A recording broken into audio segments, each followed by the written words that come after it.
Hello friends, मैं हूँ साक्षी। स्वागत है आपका अपने ही यूट्यूब चैनल अचीव एम में। फ्रेंड्स, आज हम प्राचीन इतिहास के इम्पोर्टेंट क्वेश्चन की सीरीज़ का पार्ट 9 लेकर आए हैं, जिसका टॉपिक है मौर्य साम्राज्य। फ्रेंड्स, ये टॉपिक इतना इम्पोर्टेंट और सिलेक्टेड है कि आपके आगामी एग्ज़ाम जैसे कि UPSSC, PET, junior TET, SSC, रेगपार और सभी ऐसे एग्ज़ाम्स जिनमें कि हिस्ट्री का यूज़ होता है, उन सभी के लिए बहुत ही बेनिफिशियल है। तो फ्रेंड्स, जो चैनल पर न्यू है तो चैनल को सब्सक्राइब कर लीजिए और बेल आइकन ऑन कर लीजिए, जिससे कि आने वाली सभी वीडियो आपको मिलती रहे। तो ज़्यादा देरी ना करते हुए चलते हैं हम अपनी क्वेश्चन सीरीज़ की तरफ। Let's start. First question is, Chanakya का अन्य नाम था।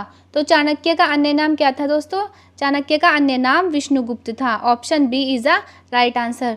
दोस्तों, चाणक्य का एक और नाम था जो कि कौटिल्य था। चाणक्य को 3 नामों से जाना जाता था, चाणक्य, कौटिल्य और विष्णुगुप्त। चंद्रगुप्त मौर्य ने चाणक्य की सहायता से घनानंद को, जो नंद वंश का शासक था, उसको हराकर मौर्य साम्राज्य की स्थापना की थी। नेक्स्ट क्वेश्चन, निम्नलिखित में से किसकी तुलना मैकियावेली के प्रिंस से की जाती है? तो इसका राइट आंसर होगा ऑप्शन बी, कौटिल्य का अर्थशास्त्र। कौटिल्य के अर्थशास्त्र की तुलना मैकियावेली के प्रिंस से की जाती है। नेक्स्ट क्वेश्चन, वह शासक कौन था जिसने राज सिंहासन पर बैठने के लिए अपने बड़े भाई सुसीम की हत्या की थी? तो इसका राइट आंसर होगा ऑप्शन ए, अशोक। अशोक ने राज सिंहासन पर बैठने के लिए अपने बड़े भाई सुसीम की हत्या की थी। नेक्स्ट, निम्नलिखित में सम्राट अशोक की वह पत्नी कौन थी जिसने उसको प्रभावित किया था? तो इसका राइट आंसर होगा दोस्तों ऑप्शन डी, कारुवाकी। कारुवाकी ने अशोक को बहुत प्रभावित किया था। नेक्स्ट, अशोक ने अपनी सभी अभिलेखों में एक रूपता से किस प्रकृति का प्रयोग किया है? तो इसका राइट आंसर है ऑप्शन ए, अर्धमागधी। अशोक ने अपने शिलालेखों में अर्धमागधी प्रकृति का प्रयोग किया है। नेक्स्ट, बिंदुसार ने विद्रोहियों को कुचलने के लिए अशोक को कहाँ भेजा था? तो बिंदुसार ने कहाँ भेजा था? इसका राइट आंसर है ऑप्शन बी, तक्षशिला।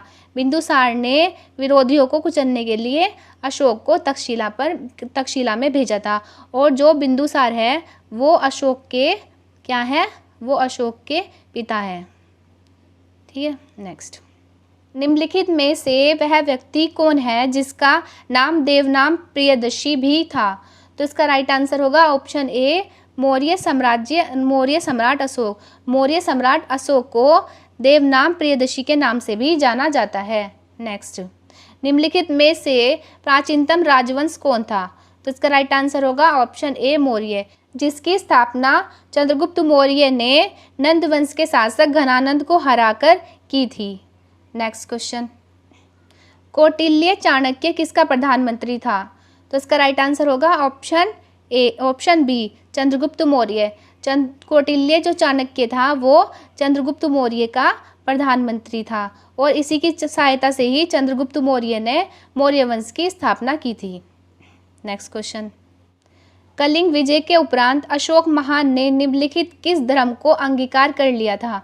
तो इसका राइट आंसर क्या होगा दोस्तों? इसका राइट आंसर है ऑप्शन बी, बौद्ध।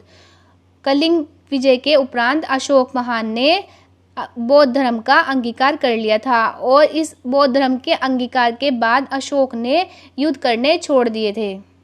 नेक्स्ट, चंद्रगुप्त के शासन विस्तार में किसने मुख्य रूप से मदद की थी?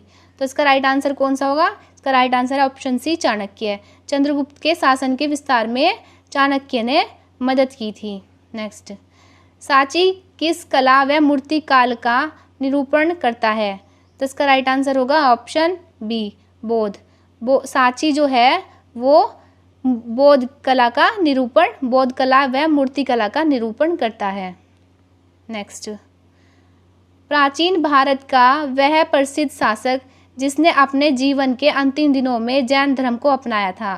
तो इसका राइट आंसर होगा ऑप्शन ए, चंद्रगुप्त मौर्य। चंद्रगुप्त मौर्य ने अपने जीवन के अंतिम दिनों में जैन धर्म को अपनाया था। नेक्स्ट, मौर्य साम्राज्य की स्थापना किसने की थी? तो मौर्य साम्राज्य की स्थापना चंद्रगुप्त मौर्य ने की थी। Option B is a right answer. Next, Maurya साम्राज्य में प्रचलित मुद्रा का नाम क्या था? तो इसका राइट आंसर होगा ऑप्शन ए पर्ण। पर्ण जो है वो मौर्य साम्राज्य की प्रसिद्ध मुद्रा का नाम था। नेक्स्ट, निम्नलिखित में से कौन मौर्य वंश का शासक नहीं है? तो इसका राइट आंसर होगा ऑप्शन ए अजातशत्रु। अजातशत्रु जो है वो मौर्य वंश का शासक नहीं है। इसके अलावा चंद्रगुप्त मौर्य, अशोक और बिंदुसार, ये तीनों मौर्य वंश के शासक हैं। सबसे पहले चंद्रगुप्त आए, उसके बाद बिंदुसार आए और उसके बाद अशोक आए।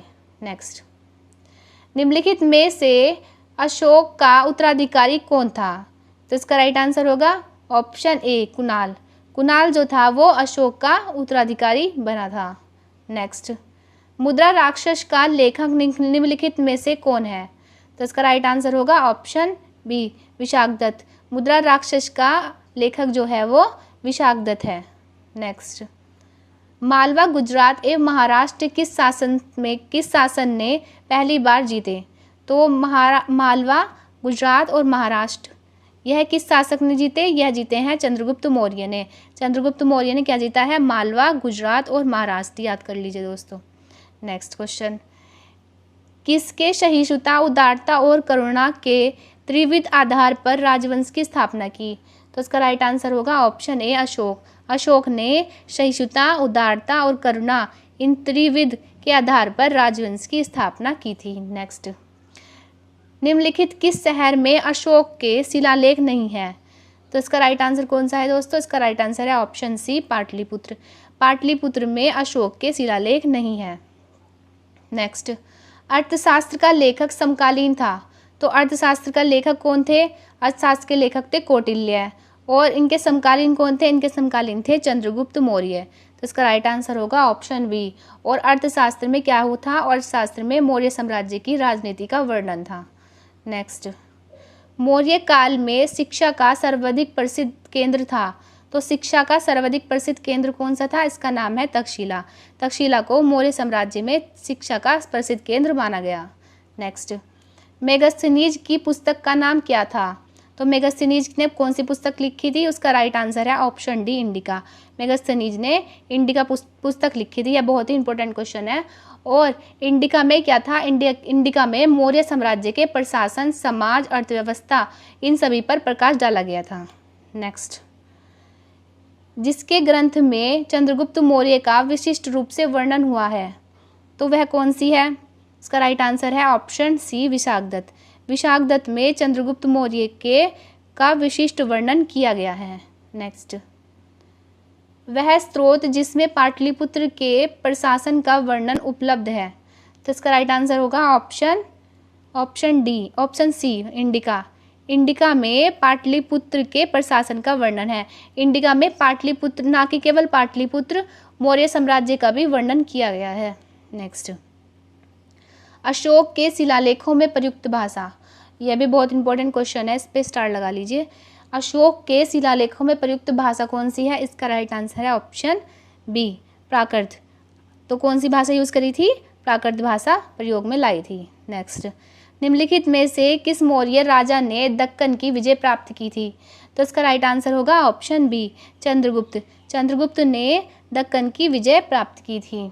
नेक्स्ट, मेगस्थनीज ने भारतीय समाज को कितनी श्रेणियों में विभाजित किया था? तो इसका राइट आंसर है दोस्तों ऑप्शन डी 7। मेगस्थनीज ने भारतीय समाज को 7 श्रेणियों में विभाजित किया था। नेक्स्ट, कौटिल्य के अर्थशास्त्र में किस पहलू पर प्रकाश डाला गया? तो इसका राइट आंसर होगा ऑप्शन बी राजनीतिक नीति। कौटिल्य के अर्थशास्त्र में मौर्य साम्राज्य की राजनीतिक नीतियों का वर्णन था। नेक्स्ट, निम्नलिखित में से कौन सा क्षेत्र अशोक के साम्राज्य में सम्मिलित नहीं था? तो इसका राइट आंसर होगा ऑप्शन सी श्रीलंका। श्रीलंका जो है वो अशोक के साम्राज्य में सम्मिलित नहीं होती। नेक्स्ट, पाटलिपुत्र को किस शासक ने सर्वप्रथम अपनी राजधानी बनाया था? तो इसका राइट आंसर क्या होगा दोस्तों? इसका राइट आंसर है ऑप्शन ए चंद्रगुप्त मौर्य। चंद्रगुप्त मौर्य ने पाटलिपुत्र को सर्वप्रथम अपनी राजधानी बनाया था। पाटलिपुत्र में स्थित चंद्रगुप्त मौर्य का महल मुख्यतः बना था। तो इसका राइट आंसर है ऑप्शन सी लकड़ी का। तो पाटलिपुत्र में जो चंद्रगुप्त मौर्य का महल था वो कहाँ का बना हुआ था? लकड़ी का बना हुआ था। किस अभिलेख से यह साबित होता है कि चंद्रगुप्त का प्रभाव पश्चिम भारत तक फैला हुआ था? तो इसका राइट आंसर होगा ऑप्शन सी, रुद्रदामन का जूनागढ़ अभिलेख। रुद्रदामन का जूनागढ़ अभिलेख यह प्रदर्शित करता है, इससे यह साबित होता है कि चंद्रगुप्त का प्रभाव पश्चिम भारत तक फैला हुआ था। नेक्स्ट, केवल वह स्तंभ जिसमें अशोक ने सव्य को मगध का सम्राट बताया है? तो इसका राइट आंसर होगा ऑप्शन डी, ब्राह्मू स्तंभ। ब्राह्मू स्तंभ जो है उसमें अशोक ने सव्य को मगध का सम्राट बताया है। तो दोस्तों हमारे क्वेश्चन आज यहीं पर ख़त्म करते हैं। यदि वीडियो अच्छी लगी तो वीडियो को लाइक करें, सब्सक्राइब करें और शेयर करना ना भूलें। Thank you.